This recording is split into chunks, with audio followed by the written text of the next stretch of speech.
واللہ ما طلعت شمس ولا غربت الا وانت فی قلبی. کہ جب اللہ تعالیٰ نے خواب میں ان کو بتلایا کہ بیٹے کو قربان کر دیجئے تو انبیاء کرام کے خواب تو سچے ہوتے ہیں، اس لیے وہ اٹھے اور انہوں نے نیت کر لی.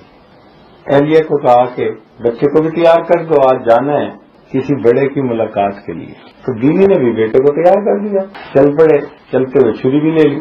اب بیوی کے ذہن میں بھی یہ ہے کہ کسی بڑے سے ملاقات کرنی ہے، بچے کے ذہن میں بھی یہ ہے کہ کسی بڑے سے ملاقات کرنی ہے. حقیقت حال پوری پتہ نہیں کسی کو.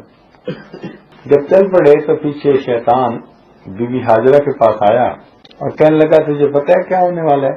اس نے کہا نہیں. کہنے لگا تیرا خامد بیٹے کو ذبح کرنے لے کے جا رہا ہے. اس نے کہا تیری مت ماری گئی بوڑھے، کبھی کوئی باپ بھی بیٹے کو ذبح کرتا ہے؟ کہنے لگا اللہ کا حکم ہے. جیسے ہی انہوں نے سنا تو فرمانے لگی اگر اللہ کا حکم ہے تو میں اللہ کے حکم پہ راضی ہوں.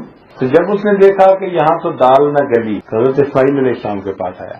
کہنے لگے آپ کو پتہ ہے کہ آپ کے ابو کہاں لے کے جا رہے ہیں؟ کہا کسی بڑے سے ملاقات کے لیے. کہنے لگے کوئی نہیں، تمہیں ذبح کرنے کے لیے جا رہا. اس نے کہا بوڑھے تجھے حیا نہیں آتی، شرم نہیں آتی کہ تو ایسی بات کر رہا ہے؟ کیا کوئی والد بھی اپنے بیٹے کو ذبح کر سکتا ہے؟ اس نے کہا ہاں اللہ کا حکم ہے. تو بچہ کہنے لگا اگر اللہ کا حکم ہے تو میں کچھ دیر بعد قربان ہونے کی بجائے ابھی قربان ہونے کے لیے تیار ہوں، میرے رب کا حکم یہ ہوا. جب یہ بھی داؤ نہ چلا تو پھر سیدنا ابراہیم خلیل اللہ کے پاس آیا. کہنے لگا جی کہ میں آپ کو ایک مشورہ دوں کہ بیٹے کو آپ ذبح نہ کریں، ذبح میں کر کے رہوں گا. کہنے لگا دیکھو قابیل نے حابیل کو جو قتل کیا تھا اس کا تذکرہ اب تک موجود ہے. کیسی بدنامی ہوئی کہ اللہ تعالیٰ نے اس کے گناہ کا تذکرہ آنے والے لوگوں میں بھی جاری کر دیا. تو آپ بھی بیٹے کو اس طرح ذبح کریں گے تو ایسا نہ ہو کہ تمہاری بھی بدنامی ہو جائے. انہوں نے کہا بدبخت تو مجھے شیطان نظر آتا ہے، میرے اس قربانی میں اور اس قتل کرنے میں کوئی مناسبت ہی نہیں ہے. اس لیے کہ اس بھائی نے دوسرے کو قتل کیا تھا نفسانی خواہش کی خاطر، اور میں بیٹے کو ذبح کروں گا اللہ کی رضا کی خاطر. جب دیکھا کہ دال نہیں گلی تو راستہ روک کے بیٹھ گیا، میں نہیں جانے دیتا. تو اپنی طرف سے تو شیطان نے پوری کوشش کی، اللہ تعالیٰ نے محفوظ فرمایا. یہی وہ جمرات ہیں جو حج کے موقع پر پتھر مارے جاتے ہیں، اس کی یاد تازہ کی جاتی ہے. اب آگے جب ذرا کھلی سی جگہ آئی نا تو بیٹے نے پوچھا ابو آپ کہہ رہے تھے کسی بڑے سے ملاقات کے لیے جانا ہے، تو کہاں جانا ہے؟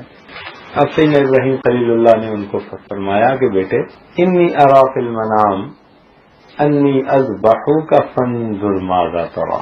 میں نے خواب دیکھا ہے کہ تمہیں ذبح کر رہا ہوں، کہو بیٹے کہ تمہاری رائے کیا ہے. تو مفسرین نے یہاں نقطہ لکھا کہ یہ نہیں پوچھا کہ بھئی اگر تم راضی ہو تو تمہیں ذبح کر دوں، نہیں راضی تو کچھ نہ کروں. نہیں، پوچھنے کا مقصد یہ تھا کہ بیٹے تجھے ذبح کرنا ہے، اگر تو تیار ہے تو تیرے ساتھ ماننے والوں جیسا سلوک کروں گا، اگر تیار نہیں تو نہ ماننے والوں جیسا سلوک کروں گا. میں نے تجھے اللہ کے نام پہ ذبح ضرور کرنا ہے. اور بیٹا بھی ایسا سبحان اللہ کہنے لگا یا ابت افعل ما تؤمر، ابا جان جو آپ کو حکم ہوا آپ کر گزریے. ستجدنی انشاءاللہ من الصابرین، آپ انشاءاللہ مجھے صبر کرنے والوں میں سے پائیں گے. سبحان اللہ، ایسے بیٹے اللہ ہر ایک کو عطا فرمائے. اب جب باپ نے بھی ٹھان لی، بیٹے نے بھی ہاں کر دی. فلما اسلما، جب دونوں نے یہ بات طے کر لی، دونوں متفق ہو گئے، دونوں تل گئے، باپ ذبح کرنے کے لیے اور بیٹا ذبح ہونے کے لیے. اللہ اکبر. فَتَلَّهُ الْجَبِينَ، حضرت ابراہیم علیہ السلام نے اپنے بیٹے کو جبین کے بل لٹا دیا. جبین کہتے ہیں یہ جو سائڈ ہوتی ہے نا پیشانی کے ساتھ، سیدھی جگہ کو جبہہ کہتے ہیں اور ان دونوں چیزوں کو جبینان کہتے ہیں. انہوں نے لٹا لی جیسے بکرے کو ایک سائڈ پہ لٹا دیتے ہیں. ایسے میں حضرت اسماعیل علیہ السلام نے عرض کیا، کتابوں میں لکھا ہے کہ ابا جان میں چھوٹا ہوں، جب آپ مجھے ذبح کرنے لگیں گے تو ایسا نہ ہو کہ میں اس وقت تڑپنے لگوں، تو آپ مجھے باندھ دیجیے. حضرت ابراہیم علیہ السلام کے ہاتھ میں رسی تھی، آپ نے اس کو باندھ دیا.